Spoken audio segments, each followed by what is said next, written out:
Alright, this is AIBCPS 202. So, as of this week, I started adding hyperbaric oxygen therapy, HBOT, at a partial pressure of 1.5 ATM to my decontamination protocol from this horrid Chinese brain parasite tech. And I'm going to go over kind of my experience with the first HBOT session and set expectations for actually how someone can decontaminate by adding HBOT to the protocol. But you have to be very consistent with it. It's a cumulative treatment for decontamination from bioweapons being used in unrestricted warfare times right now. So typically it takes anywhere from 10 to at least 50 sessions of HBOT to decontaminate from weapons of war or bioweapons.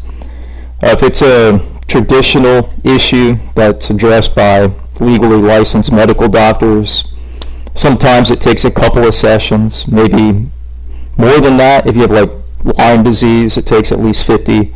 Sometimes I've heard a couple of people saying it takes 90 sessions if you got like Lyme disease.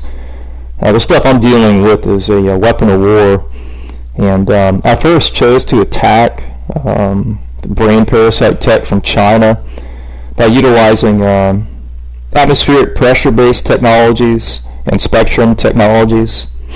But there are certain hard-to-get-to biofilms and, I guess, enclosures that have a combination of synthetic biology and biological genomic mRNA DNA fragment weapon fallout in the left side of my brain that completely obliterated and pierced the NS3 DARPA tech that the U.S. Army DevCon put in me when I started working with them in 2018-2019, which is above and beyond what I got dosed with 2010 to 2013 time period, on top of the baseline national security system that they have in pretty much every American. So this information is for people dealing with contamination. Most people aren't aware of what it really is. It's a IEEE 1906.1 base technology, and there's an infinite number of combinations and platforms that are based upon the 1906.1 IEEE framework. The intent is to perform a spy operation. It's used in industrial espionage by the world's largest corporations, nation states, international groups, organized crime. The triads have a whole tech platform by China CCP now that they're dosing anyone that they can get it into. And that's the tech that I got dosed with. And it actually hacked Japan, which means it hacked the Yakuza as well. It disrupted my work with some Italians, some French, Americans, and New Zealand. I was on a Sir Edmund Hillary Fellowship when I got nailed with this stuff, when I got key signaled in 2022. Also doing work for the Department of Defense and the Department of Energy. And I'm not the only one that's got nailed with it, but I think I'm one of the few that actually figured it out before it took me offline, God willing. So I'm going to go over my experience with HBOT, and this can hopefully provide insight into people looking at it.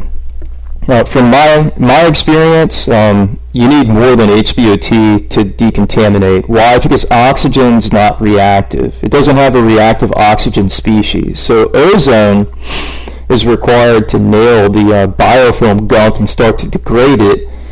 But and that's insulfation, clinical through the ears, head bag. When I'm in a fasted state, I utilize DMSO oil, which acts as a solvent carrier that can take a essential oil such as linalool, for example, through the blood-brain barrier into the brain.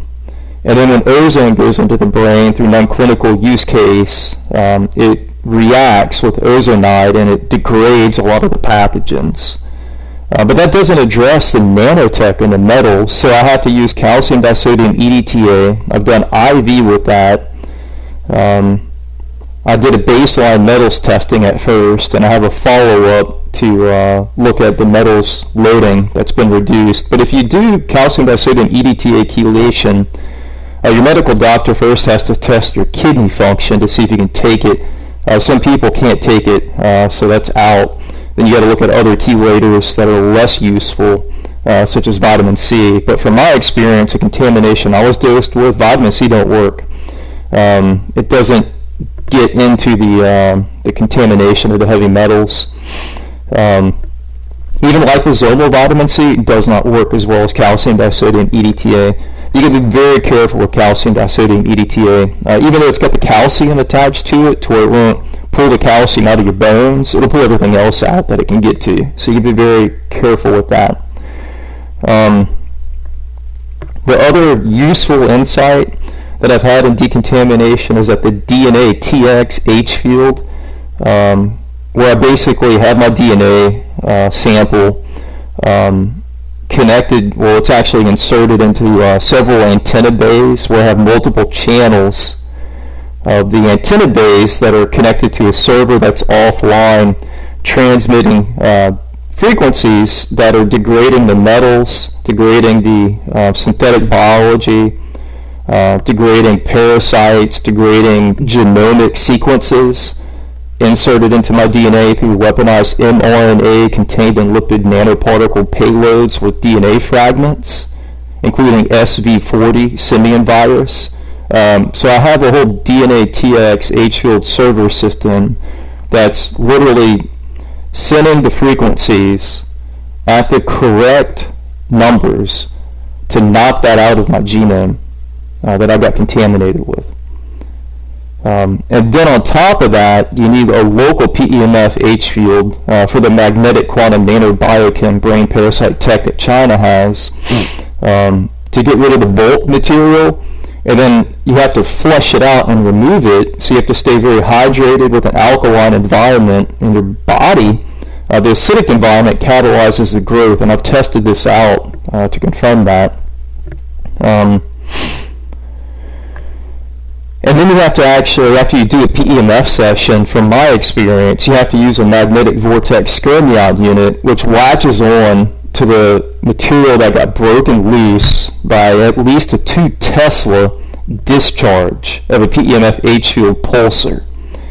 And the amount of power that a Tesla pulsar has, that does at least 2 Tesla, if you take a pound of iron and you put it on the coil of the 2 Tesla pulsar, and you discharge that thing all at once, instantaneously that pound of iron will get shot into the air at least 100 feet, and the cinder blocks that that coil is sitting on get completely obliterated, right? So that's literally the amount of power required to degrade the material, because it requires a spike to completely disrupt the contamination installed within the brain, the vagus nerve, and in the body.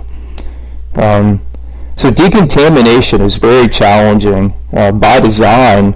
That's why Chinese engineers and scientists designed the weapon to be so hard to remove. It's almost irreversible. I mean, I'm proof it's reversible utilizing men in situ methods. But by all means, it is extremely hard to get this contamination out. And then every time that you do a session that degrades it and you pull it out, you have to do it in a field coherent disruptive environment so that the mesogens and the crystals utilized in the nanotech don't shred you. So basically you have very sharp crystals in the mesogen nanotech, and if you pull that stuff out, you're going to shred all your biological tissues and you're going to bleed internally. So you have to put the mesogens in a field coherent disruptive environment to where the crystals relax and dissolve and they don't have any jagged edges, okay? Because the crystals contain lanthanum metals, neodymium oxide, magnetic stuff, and if you don't get it out, you're a walking magnet, and anywhere you walk, that has something that's iron or lanthanum or paramagnetic, it's going to go into you and continue to build the parasite that takes your ass over. That's what happened to our 2 military men on New Year's Eve in 2024 that attacked New Orleans and Vegas. It wasn't our Department of War, Department of Defense. They had to change their name to Department of War because the defense part failed. But you have to get the stuff out of you or it'll take you over, right? That it's happened to our people before, it'll continue to happen if people aren't aware how to decontaminate. Walter Reed, U.S. Army Hospital over there on the East Coast, they know what's up. They have protocols that work. But I don't think anyone to date has been poisoned by this weapon that has such a diverse skill set that I have in chemical engineering, nanotechnology. I have some genomics background. I've done amplification of PCR. I know the computer science. I know computer engineering. I know electrical engineering. I understand the spectra. I understand how quantum technologies work.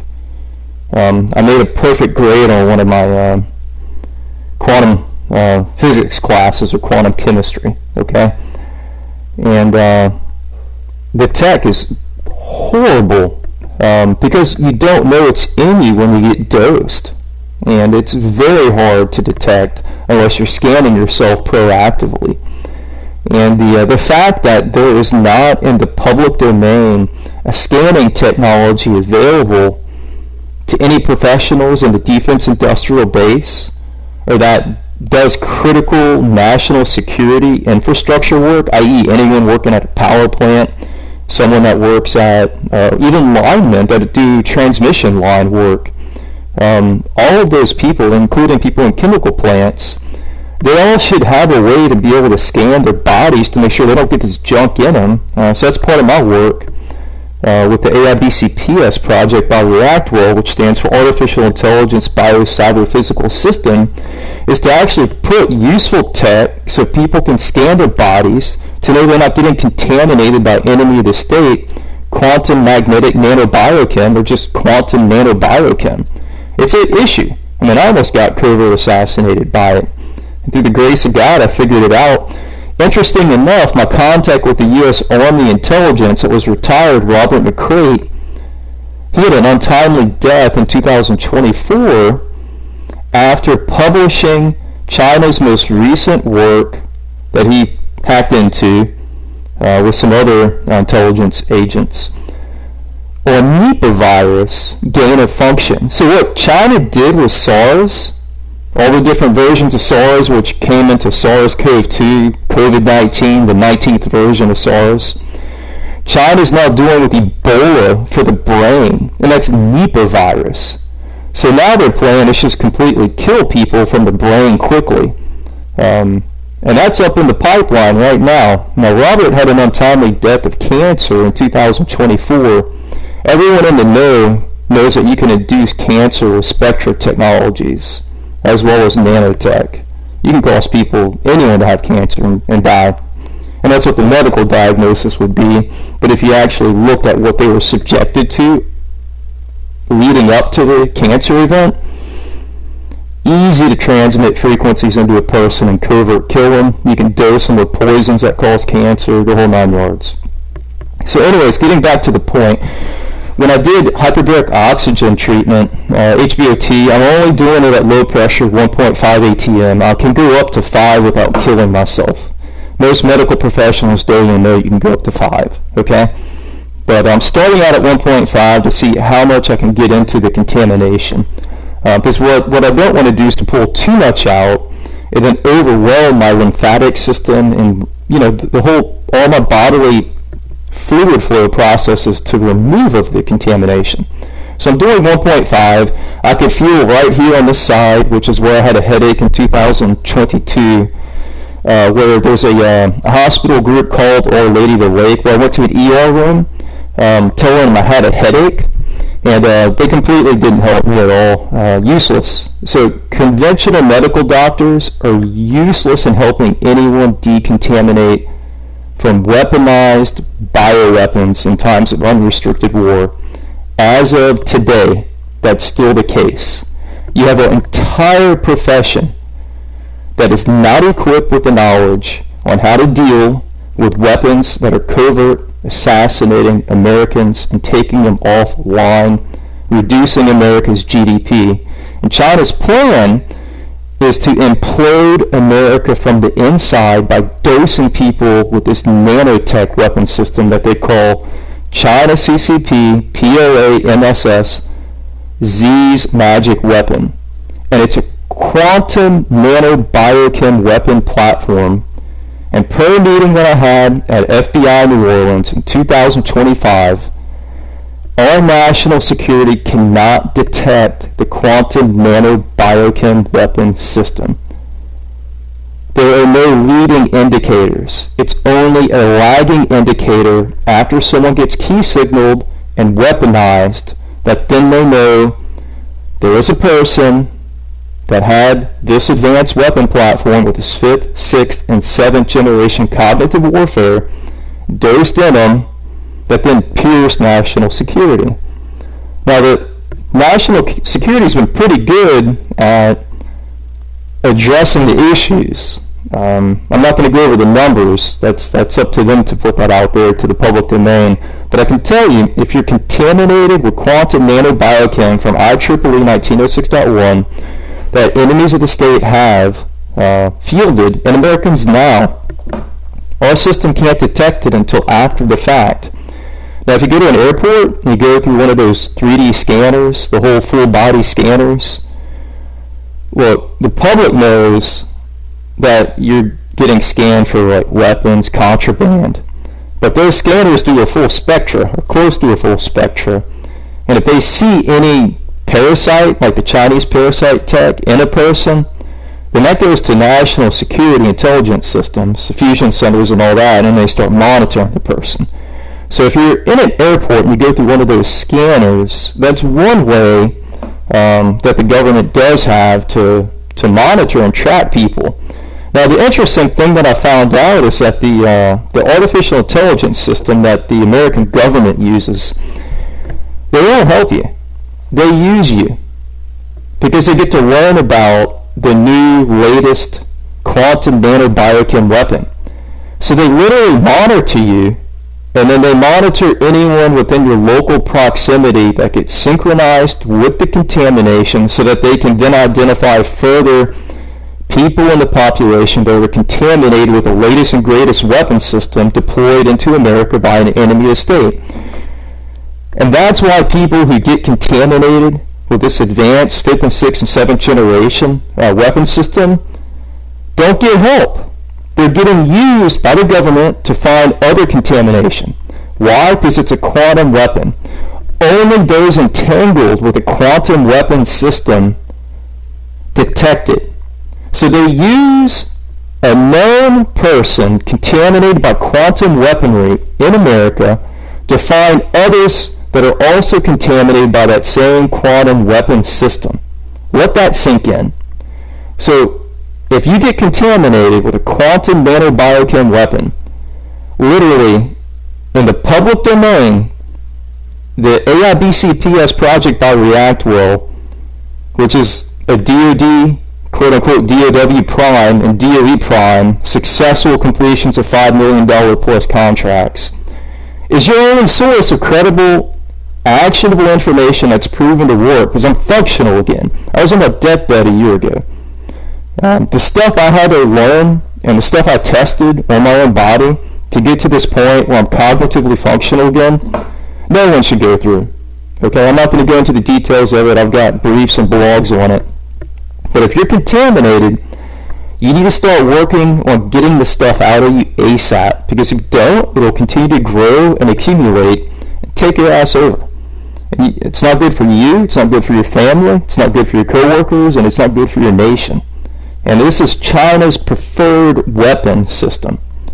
So the use of hyperbaric oxygen therapy, HBOT, for an increased partial pressure, it helps to oxygenate the damaged tissues that are surrounded and enclosed by the synthetic biology and the genomic weaponry.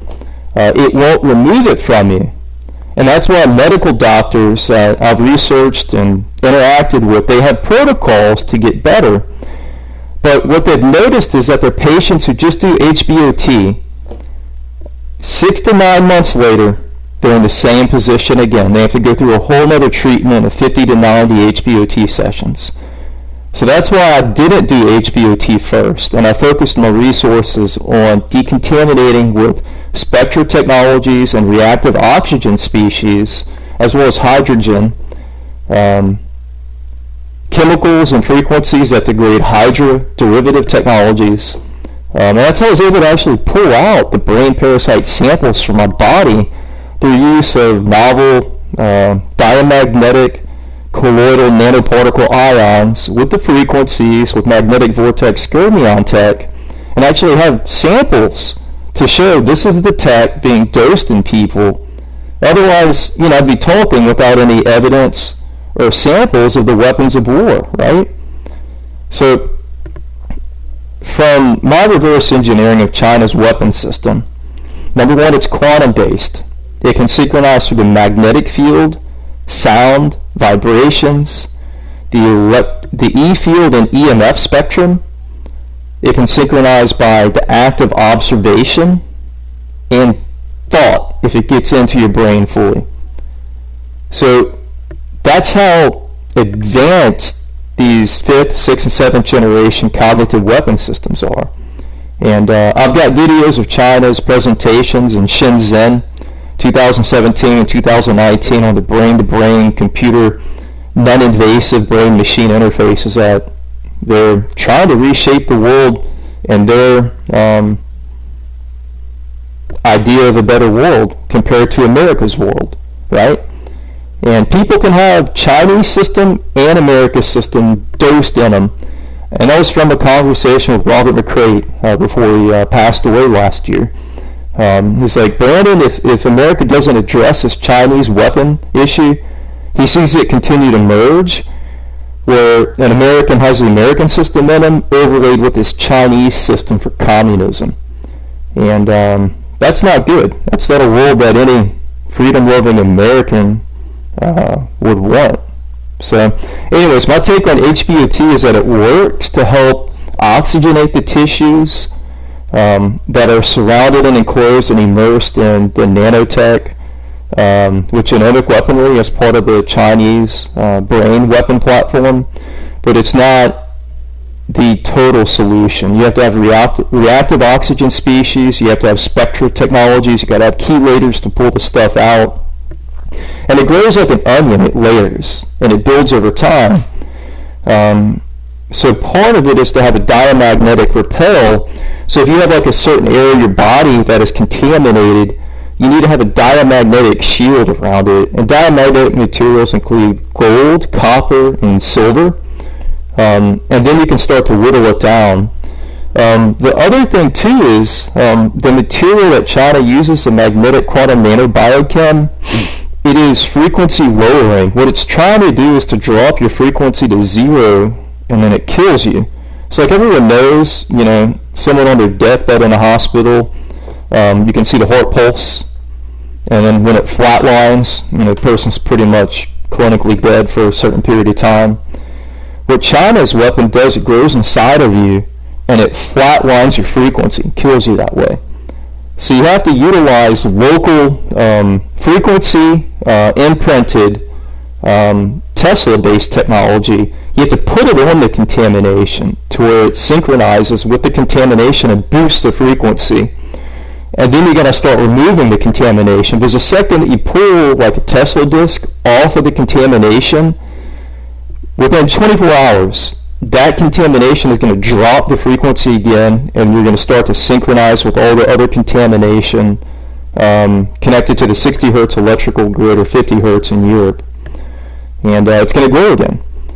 So it's a very hard weapon to decontaminate from, nearly impossible. But I'm living proof that it is possible. So the key thing is partial pressures from HBOT work